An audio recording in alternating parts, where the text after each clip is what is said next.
I started with $500 and I started on the clearance racks.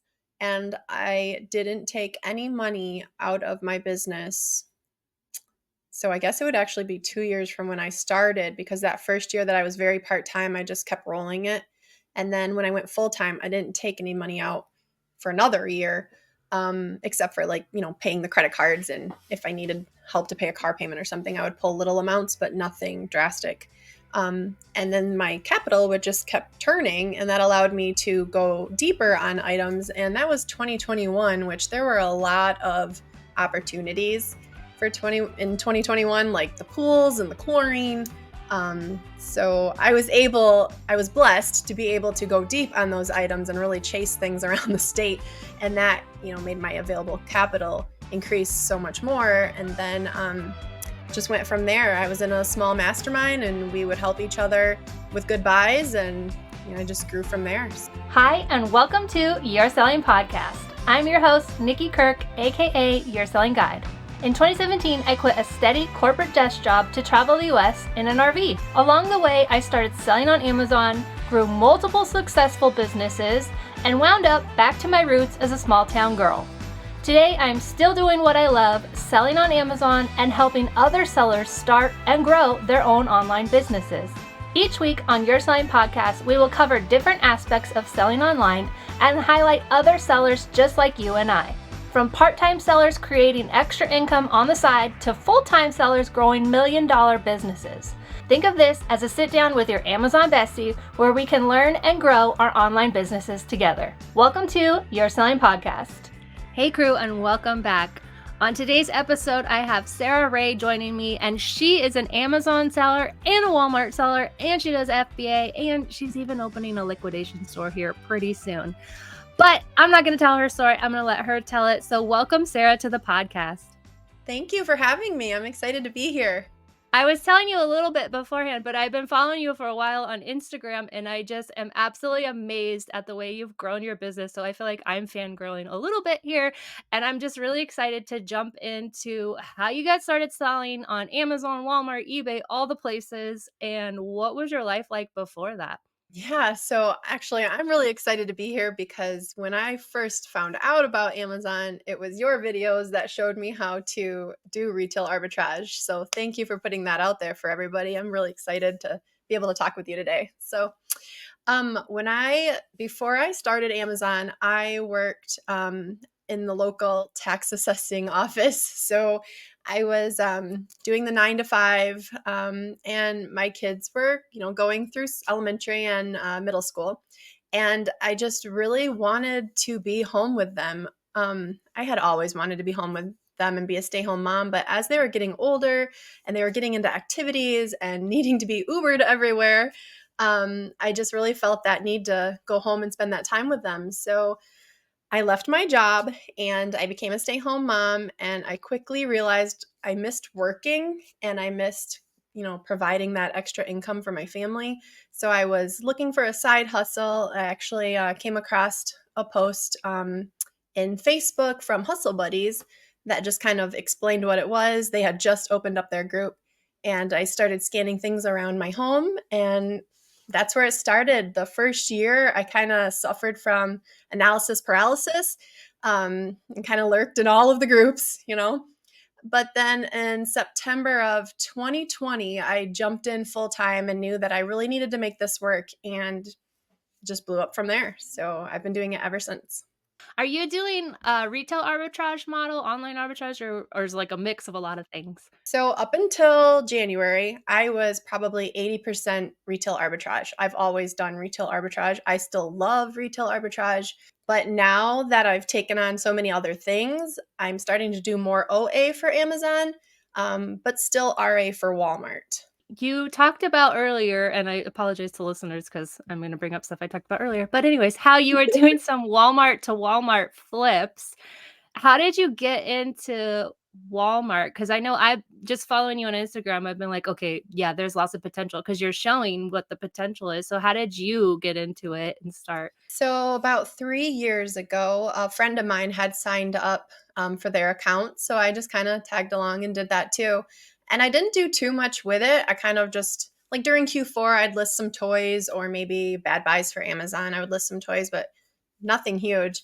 But then last year, all of a sudden, I don't know, I was getting a little, I don't want to say burnt out with Amazon because I love Amazon, but I just wanted to find something new and challenging. So I started to list a little bit more on Walmart and it just took off from there. Had a great Q4 and then it's just, we're all in this year. So I did, well, let's back up. I actually got suspended on Walmart last year twice. So I can tell you all the things not to do. And I finally got my account back in like June. So from June to December, I was able to do over 6 figures over there. And I just knew like this is where you need to spend your time. It kind of lit that spark for me again for retail arbitrage. And it reminds me of what people say Amazon was like maybe 2015, 16, how it was kind of like the Wild West, easier per se. There's not as much competition. So yeah, I've just taken off with that and I love it. I'm currently so I was last week I was like in the verification process and Walmart for selling on Walmart and they kept like they would call me at like 7:30 in the morning, which I don't have my phone. It's on the charger still. And so they were needing something and they kept saying in the voicemail that they were gonna email me, but I never got an email. And so I'd log in and nothing. Then because they couldn't get a hold of me, I'm now like not approved. So what what do you know about all this? What happens if you get declined? Like, well, do you know what they're looking for, or is it like Amazon where it's vague? Yeah, well, yes and no. So I too was declined my first time when I applied. So Walmart, it's still very vague. I have some ways you can get around that. If you're declined right away, it's probably just because they couldn't verify your information because that's huge to them. Um, Open a case and attach all of the paperwork that they were requesting, all of your business paperwork, and then follow up with a phone call to WFS and ask that your paperwork be manually reviewed, and then go from there. Okay. Do That's that. yeah, I literally I opened a case, so they called again this morning. I saw it afterwards, and then I opened a case and they were like, "Yeah, you've just been declined." But I saved that email because I was like, "Oh, you can open a case without even being logged in." So I'm gonna save this Yeah, link. I have a phone number you can call too. Oh, But nice. yeah, Awesome. Yeah, so okay, okay, you're approved. So what did you do or what do you know what you did to get shut down? yeah, I do.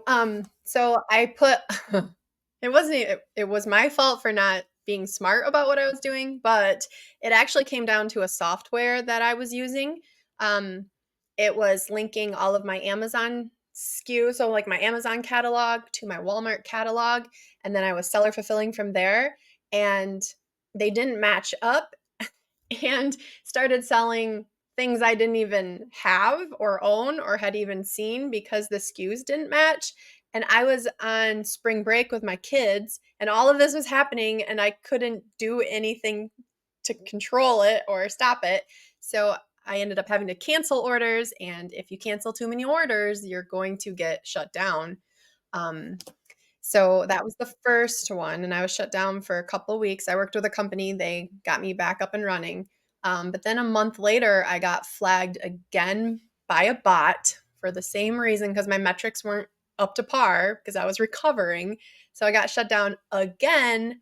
And then that time I was able to, handle it all by myself. And we've been up and running ever since. So I've learned a lot in the last year about Walmart.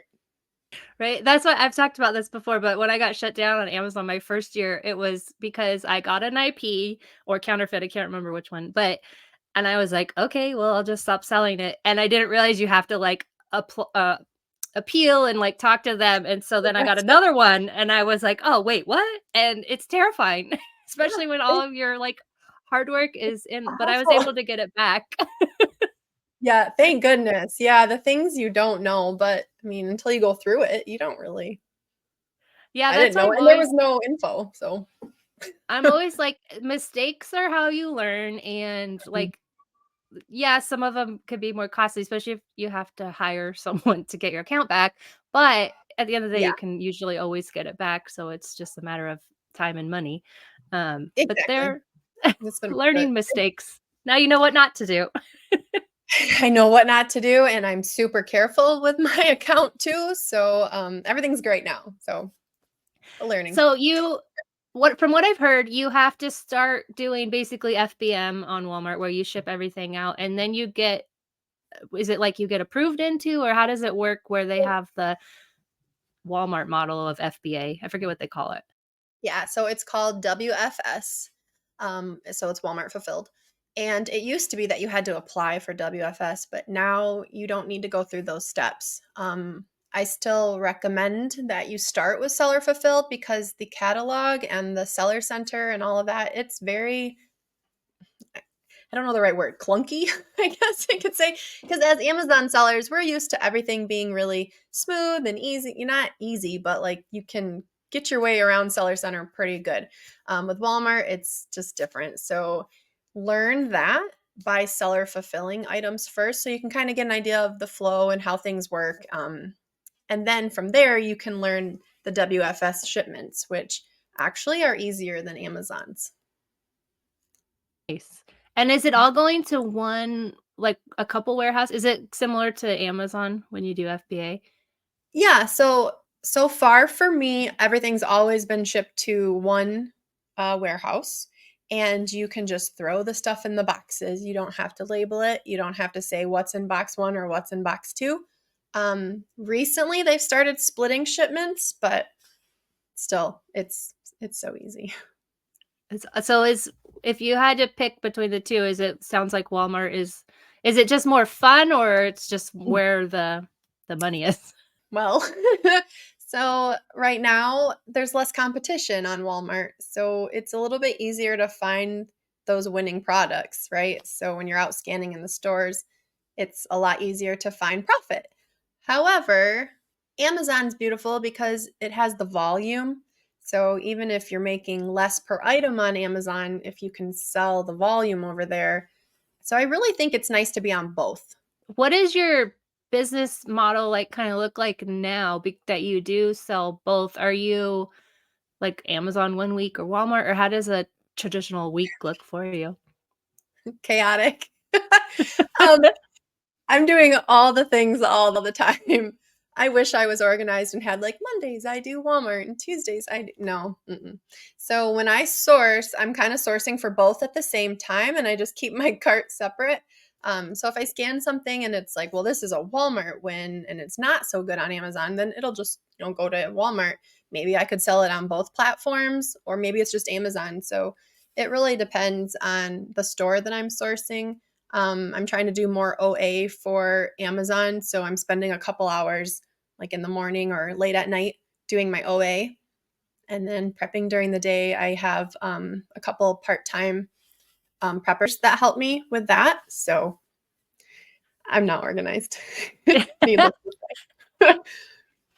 Is there any specific software that you use for online arbitrage, even just for Amazon? Or, and then I also have questions about if there's any software from Walmart, because from what I've heard, there's really not, but I would like to know from someone who does it. So for Amazon, for OA, I manually search. And in fact, I've never really gotten into a lot of software. I still, well, up until a couple months ago, I still scanned with the Amazon Seller Central app. And I still do for like photos and title searching and stuff. But we used to use Inventory Lab, and that was great. But for about the last year, we've been using Scan Power, which I love. They have a great app. It really helps our warehouse get shipments out.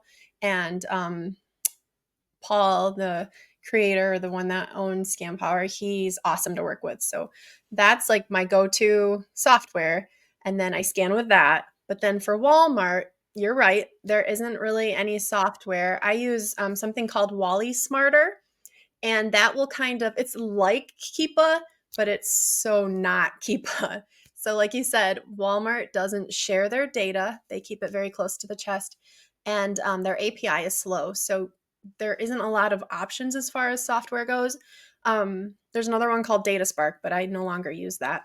But what these companies or software companies do is they use impressions on the website instead of the actual data to kind of give you an estimate of what the sales price was, or maybe how many times it's been selling or how many times it's sold. And then they'll help you with like listing creations and stuff. So it's some data, and some data is better than no data, but it's not accurate like Keepa. And that's another win for Amazon because we have all of these tools, all of this data where we can make good choices. Walmart, it's all about test buys. You have to just go really, really wide and not deep, and then kind of form your own data from there. So there's really no way to know if a product will sell with Walmart, right? It's like if yeah. Not off the bat. You can use a couple clues. So when I go into Walmart, I use Walmart's just their regular app. You can scan, like that's how we find clearance for Amazon, right? So you'll use that app, and when you scan an item, it'll tell you like the price in store. But then under that, it'll say other marketplace sellers or product details. Forgive me, I forget which one. But if you click on that, it'll show you what other sellers are selling that item for. And that kind of gives me an idea if people are selling it, they're probably selling it for a reason because it's probably moving. And then also, I like to look at reviews. Does it have a lot of reviews? Because that's something we use for Amazon too. If there's a lot of reviews, we know that item's moving. So you kind of just need to use your gut instinct too. If you're used to selling that item maybe on Amazon, then chances are it's probably moving on Walmart, but don't use that as a way to gauge volume on Walmart because some items like they just move like crazy on Amazon and then they don't move on Walmart and vice versa. So that's why I said go really wide and kind of do your own test buys. Hey crew, is your Amazon business set up for success this year? Do you know how much profit you really made on the item you just sold? Or what about this? Do you notice when the Amazon FBA fees change on a product in your inventory? These are just some of the reasons why I love Sellerboard and why I've partnered with them on the You're Selling podcast. I have been using Sellerboard for 4 years now, and I absolutely do not know how I will run my business without it. I love how simple Sellerboard is to use. The desktop version is set up so easy. As soon as you connect your Amazon account, all of your products from the past, anything you've ever sold is gonna flow into that. And the way I love it and use it the most is actually when I'm outsourcing. I have Sellerboard app right on my phone and I can visually see the images of the products I'm selling today, yesterday, last month, last year, whatever I want to look at, I can see it in real time right on my Sellerboard app. Sellerboard is an affordable must-have tool for all Amazon sellers. And as listeners of this podcast, they have given you 2 months free to try it out for yourself. There's absolutely no credit card required to sign up, and you can cancel at any time. Head to yoursellingguide.com/sellerboardprofit to set up your free trial today. Again, yoursellingguide.com/sellerboardprofit to get your 2-month free trial today. Are you cross-listing stuff? Like if you have it for where you would fulfill it, do you list it on both? And do you use any softwares for that, or is it? So there are softwares for that. I don't do a ton of cross listing. Like during the holidays, if I have a lot of, like say some seasonal candy, I'll put it on both, but I'm very careful to like decide how much is going to go to Walmart and how much is go to Amazon because I don't want to have to cancel Walmart orders and go through that process again. Are you literally like, if you go to Target to source for Walmart, are you just scanning UPCs in Target with the Walmart app? Is that how you're? Yep, that's it. That's what I was thinking. Cause yeah, I've seen there was a Teenage Mutant Ninja Turtle Fugglier doll. Or yeah, doll, I guess it is. And Yeah. I was trying to see what the price was because it was new at Walmart, and I was trying to see what the price was, and it came up like 30 something dollars on Walmart, and I'm like, well, I know that's not right. And so, I did the scan and go to see what the real price is. And Mhm. then I was like, okay, this is what their people are talking about. Like I could literally buy this on Walmart and then sell it on Walmart. It's just crazy. It is. Yeah. And that's all it is. It's like Amazon to Amazon flips, but on Walmart, in Walmart. Is there any of the IP issues right now with Walmart? Because I know even eBay has some of them. Yeah, nothing like Amazon. What will happen generally is your item, when you go to publish it, um, that's one negative about Walmart. When you're scanning things, you don't know if you're gated or not. You don't know if it's restricted for you. You won't know until you actually list it. So sometimes you'll get an error it'll be like red and it'll just be like error. And if you click on it, it'll say this is an IP item. And it doesn't necessarily mean it's for you specifically. It just means that brand, you cannot sell that brand. It's restricted. So yes, there are IPs, but they handle them differently. As of right now, that could change any day, but I've had zero issues so far. That sounds better than the way I mean, Amazon is easy now. As long as you deal with it, it's easy, but yeah, it's Yeah, still annoying. it is. Yeah, and you never know. I mean, Amazon's very much, you never know what's coming. So Rewinding a little bit, so when you first started on Amazon and you kinda were just doing it part-time and then you decided to go more full-time, how did you scale your business? that's a great question. This seems like so long ago. So when I first started selling, I started with $500 and I started on the clearance racks, and I didn't take any money out of my business. So I guess it would actually be 2 years from when I started, because that first year that I was very part-time, I just kept rolling it. And then when I went full-time, I didn't take any money out for another year, except for like, paying the credit cards. And if I needed help to pay a car payment or something, I would pull little amounts, but nothing drastic.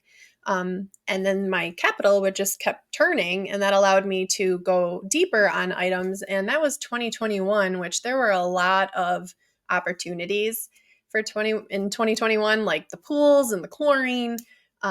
So I was blessed to be able to go deep on those items and really chase things around the state. And that, made my available capital increase so much more. And then just went from there. I was in a small mastermind and we would help each other with good buys, and, I just grew from there. So So were you selling the big pools? Like, some of the sellers were doing, like, the big outdoor above ground pools? yeah, I was, and I was oh god, I was chasing those by myself, because my husband worked full time, so I would chase them with my kids during the week, and then my husband would help me on the weekends. Luckily, I where I live, there's a store called Meijer, and it's regional, and they had the Intex pools and, like, the filters and all of it. So I would literally like fill my truck, run it home, go back out, and it was just constant. And my UPS guy just absolutely hated me. Um, no, he's great. I love him actually, but yeah, it was just a constant grind, constant hustle. But I mean, it was so That worth it. Looking back now, that was a game changer. that was such a great summer. I was like, It was "Man, such a all these summer. people we're all stuck." I mean, by 2021, we were kinda back to normal, but we were all Yeah. still, like, just wanted to be outside, and then there was a Yep. chlorine shortage. It was crazy. And then that same summer, I started Squishmallow on Amazon. So that I was selling thousands of Squishmallows. It was insane. I miss those times though, they were so fun. Right? I'm, Not the like, waiting, "What's 2024 gonna be? What's our item I gonna be?" know, right? I know, you're, like, waiting and watching, but there's always something. There's always something to chase, there's always a new deal, so you just have to be involved and pay attention. Yeah, you have to be like just talking to other sellers, which is why I like this podcast and why I like communities and being involved in communities, because when you talk to other Amazon sellers, you learn things you didn't even know you needed to learn. Oh, Um, yeah. I know you're a part of some communities. What are those communities and where can people find them? Yeah, so I help run a Discord community. It's the Sellers Network, and I run that with Chaz from Side Hustle Network and Ryan Roots from Rally Roots. They do eBay. So we kind of cover all the online platforms, which is something I love because I really think it's important to have multiple revenue streams coming in. So you're not putting all of your eggs in one basket. So we run that Discord. It's been live for a couple months now. And you can find me talking about Walmart in there and more Walmart sellers, and also eBay, Amazon, like Macari and Posh. We're really doing Whatnot. Which is something I really want to try, but I'm also very scared to try. So yeah, that's pretty much where I hang out full time, and then I have a couple small masterminds that I'm involved with. Yeah, Yeah, I've been hearing about the whatnot, and I was like, it's like in the peripheral, and I'm like, I don't know what that yeah. is. I don't know if I want to know what it is. It, From what I gather, it's like eBay but live. So you're literally selling, like I'd be doing a show right now and showing items and people are buying them. So if you can generate a following, you can sell through a lot of stuff really quickly. But being live on camera, I'm super shy as a person anyways, so that hurdle I need to jump, but I've heard the opportunity is amazing. That's funny. I should do, like, my dead pile. Like, "Here we go. Who wants it?" Exactly, and I've seen people just flipping clearance from stores. So, if you like to be out in the stores and you're finding these great deals, I mean, even if you sold through 50 items and made 2 bucks on each one, I mean, that's a pretty good hour and a half, so it'd be totally worth it if you can just get past the being live on camera. Yeah. I'm getting a little more used to it, but man, my first YouTube live was super scary and nerve-wracking. I can't even imagine. I wanna do things like that so much, and yet I'm just so intimidated by it all. It's totally true. It's one of those things, like, even just, starting selling on Amazon and Walmart or whatever we're selling, it's like once you do it, or even people who are scared to FBM, once you do it, you realize it's not that scary. It's just that fear of the unknown, and you get more used to it as you go. But yeah, I would Definitely. recommend that's something I'm gonna look into. It's more like, is it entertainment? It's kind of interesting. I think it's both. Yeah. I've I mean, I know it's both because I've attended some whatnot shows and some are very entertaining. And yeah, there's all different categories and they host them all throughout during the day. So I think there's a great opportunity there and it's something I should add to my list, but it just hasn't made it there yet. I did see that Poshmark does live stuff too. I only use Poshmark. I started using it just to get rid of some of my 'cause I'm a little bit of a bikini addict. I will buy them, then not even wear them, and then I sell them. So I was using Poshmark for that, and I realized there's like a live function. Like I was like, okay. Oh, It's like I all these platforms have so much, like if you really give them the time and dig into them, you can make them work, but it's, the time. And yeah, the time. If I only had like a couple clones, maybe I could right. get it all done, but it's a lot. So, it sounds like when you started selling, your goal was to be, like a hybrid stay-at-home mom and then also, like, bring in, fulfill yourself by doing, work and everything that make you happy. Yeah. What's your dream now for your Amazon or online selling business? Like, how do you have a dream for it? Do you have a goal for it? Yeah, so my daughter's graduating this year, so we're just enjoying our time with her now, and Amazon's let me do that. And then my son has 3 more years. So over these next 3 years, um, I just want to be able to work out systems for Amazon, Walmart, eBay, and then I'm hoping to be able to travel. My husband and I got married really young, and then we had kids a few years later, so I didn't get to do a lot of that fun stuff at the beginning. So I want to do it now before, retirement. So that's my goal is to travel in the next, 3 to 5 years, just really be able to do that and be free and a lot like you did. So we'll see what we'll see what happens. But in the next 3 years, we're also opening like a part-time liquidation store. So my goal is to help the community as much as I can. Um, and yeah, we'll see what happens. But I love teaching. I'd like to do more of that. Um, yeah. Yes, you guys will have to go listen to this podcast and then go follow Sarah at Sarah, can you tell me your Instagram? Yeah, I used to be Sarah's FBA, but I changed it when I started doing Walmart so much. So it's arbitrage.avenue on Instagram. And I just started a YouTube channel because I'm really trying to grow that. But I only have 2 videos right now, but it's Arbitrage Avenue there. But hopefully I'll be able to grow that as I get past my fear of being in front of the camera.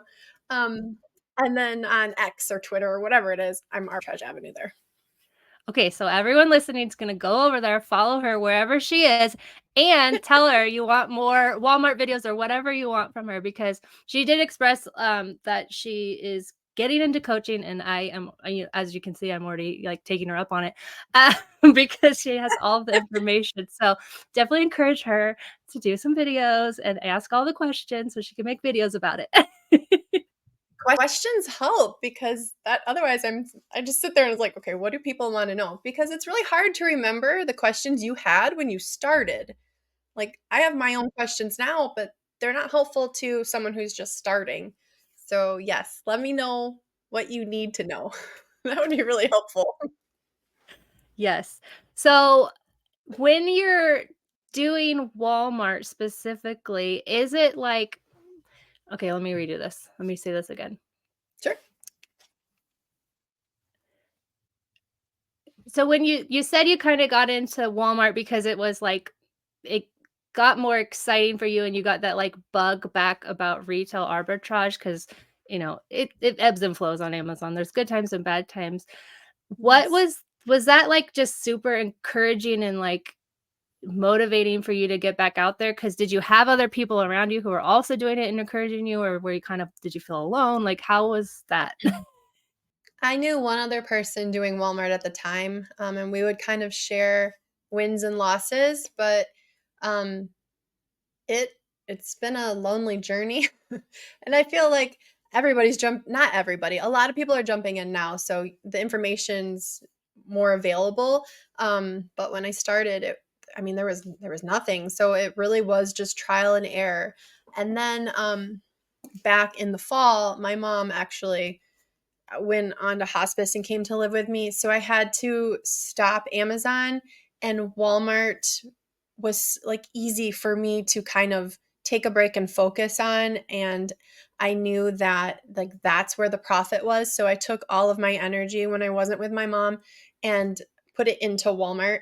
And just after Q4 and she passed away, then I was able to just hit it harder. And I feel like that was kind of the turning point for me because I couldn't do Amazon and I put all of my energy and time outside of my mom into Walmart, and that I don't know, something clicked. Excuse me. Something clicked and I don't know, the spark was lit and it was kind of like an addiction again. I imagine it's probably like Amazon is those first few days, first few times where you have that win or you find that item. It's the hunt, right? It's that feeling of I just found gold and it was just everywhere during Q4 for Walmart, and so it just kept rolling. I'm sorry for your loss. But that is it is one good thing about, making this life for yourself where you can kind of pause and focus on what's more important. Um, I feel like I'm feel like I'm going through I don't even know what you call it, but, like, where I was just like, "Okay, Amazon's great," but I'm kinda like and so I'm trying to find that, like, I stopped and was took back some of what I was doing or peeled back some of what I was everything I was doing and trying to find what excites me again, and I think that maybe is something everyone, entrepreneur or not, just kind of goes through, and you have to, like, step back and say, "What's exciting?" And it sounds like I mean, just the idea of Walmart, just from following you and seeing like you're a big proponent of there's a lot of opportunity here, and that's why I wanted to have you on the podcast. Um, just that seeing what excites you and stop doing the same old just because you can and you know it. So that is one thing that I just think that maybe that's what you experienced too. Yeah, definitely. And for anybody, and I mean, Walmart's not great for everybody, right? That's at first it's a lot of in the stores, and some people don't like that.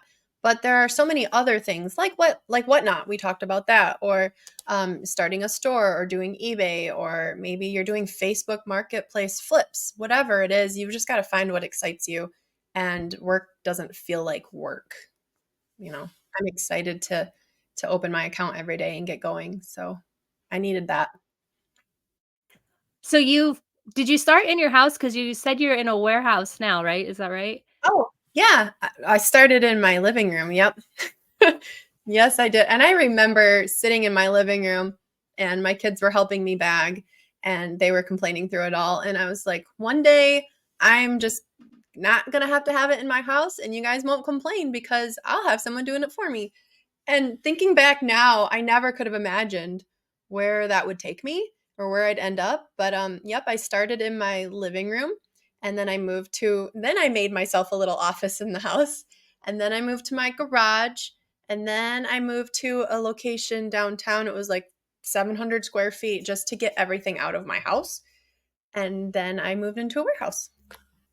So your warehouse is where you're gonna have a little storefront liquidation. Is that what you're talking about? Yeah, it has a storefront on the front of it, so and it's closed off.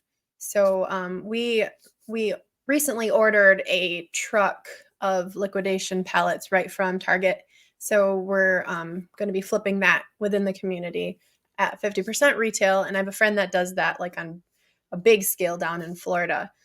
So we're gonna try it in a small scale here and locally and see how that goes. And if it goes well and we enjoy it, then I'll make it more of like a full-time thing. That's exciting. Are you also gonna, like, pull stuff out of it and you're gonna sell it online, or are you just gonna do There are something I don't put it on Walmart or Amazon, but on eBay or like Mercari, things like that. There are some items I've pulled out because it's all brand new. Most of it's just shelf pulls or returns. It's very minimally used. So there are some opportunities there to flip online, but most of it's going to be through the store. And did you start so you started in your house and you moved to the garage. Did your kids still working for you, or do you have other employees working for you now? So my kids, no, they hated me doing Amazon. Not me doing Amazon. They hated prepping Amazon, but they both have their own little store things going on. So that's a different story. But my sister actually helped me. My sister helped me when I was in the garage, and then when I moved to the warehouse, or I'm sorry, the office space location, and that's when I hired my first prepper outside of family. And then now I have two. And for a while, my husband was laid off. So he was working full time with me. He's since gone back, but he still helps with prep and, you know, sourcing when we can. But that's gotten hard. So I'm trying to learn OA. It's not as fun. Does he like, working with you? Like, is it the goal eventually that he'll be working in these businesses too, or does he like his day job? So it's so funny because he hated what I did in the beginning. He just kind of, it's trashing the house. I don't want to say hate. He just wasn't for it. It was, there's boxes everywhere. We've all been there. There's poly bags everywhere. And he would like take out my recycling, take it to the recycling center or help me lift the big boxes. But as it started to grow, once I got into the garage and then eventually out of the garage, he got more into it and got more and more involved. And he's still very involved as far as like I let him set up the warehouse. He does the flow, like that's his thing, all of the shipping and excuse me, packaging and our staff. But he loves his job. He's good at his job and he can do it remotely. So he Oh, can nice. work at the warehouse with me, but he's working his job and I'm doing my job. So we get to work together, but separately. Well, that's cool. Yeah. You're ready for travel. Yes, I know. I'm so excited. Can't wait. I highly recommend. I like RV travel a lot. I'm actually itching to because we've been stationary for a couple years now. And we are possibly getting a new RV, just like a little small one that can travel because I do miss traveling like that. It was fun. I can imagine that would be hard to stop and be in one place. Do you have a favorite state that you visited? I really like Texas, because you can park on the beaches there, and then there's this place called Magnolia Beach, which is technically like a bay, and it's got like hard, it's basically a bunch of shells that have just been ground up, so you can find lots of Oh, shells there. wow. But you can stay there for free for 2 weeks, and it's like one of my favorite places. That's where I'm itching to go back, but Utah is, the other favorite. I actually really enjoyed Michigan too. I like all of that up there. The what is it? Midwest. Yeah, Michigan's great in the summers. We have great summers, but I'm over the winters. Do you have any current favorite stores that you're sourcing? And is there a difference between the 2 platforms, or do you like, I don't know, Walmart for both? I do like Walmart for both. I'm in store Walmart a lot, because of the Walmart to Walmart flips. But I also like sourcing outlets. We don't have a ton near us, so I have to travel for those. But that's always a fun place to find some good deals. Usually worth the drive. I it really depends on the time of year. Like I mentioned earlier, we have Meyer, and I love sourcing Meyer. It's nice because it's regional. They have really good clearance. So that's probably my favorite store. But outside of the outlets, I love the outlets too.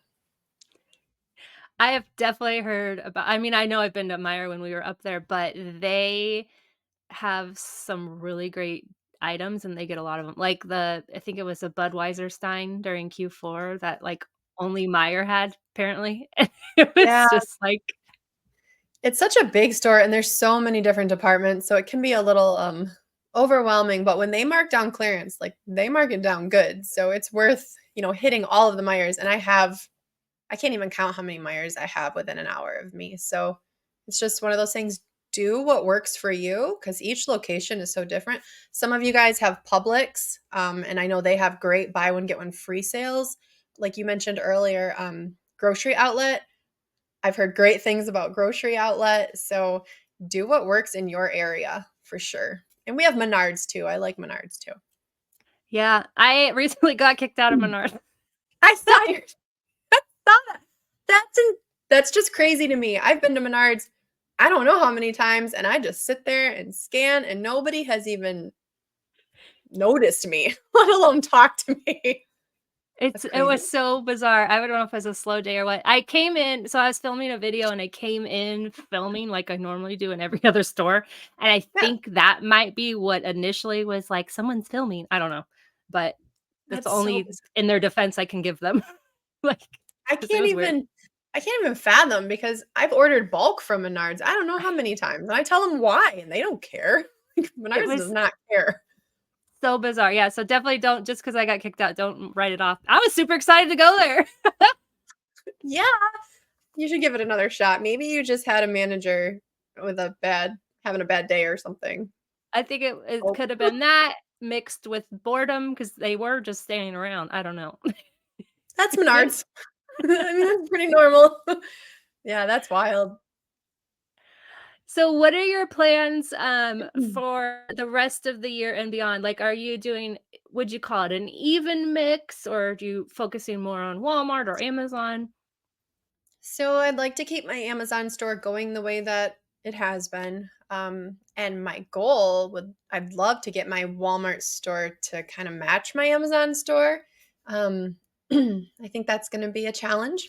Hold on just a second. Sorry. It's awful when it gets in your throat. Okay, I don't remember what I was saying.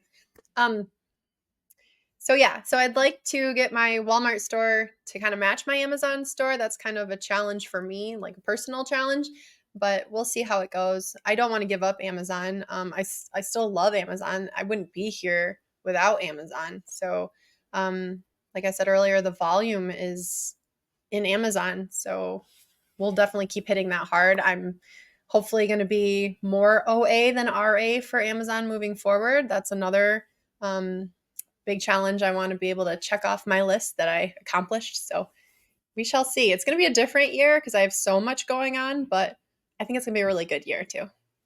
Yeah, it's exciting. Anytime you're excited about anything, no matter what it is, it's just gonna make the year that much more fun. So I wish Yeah. you all the best in all of your journeys, especially your Walmart coaching journey. Hint, hint.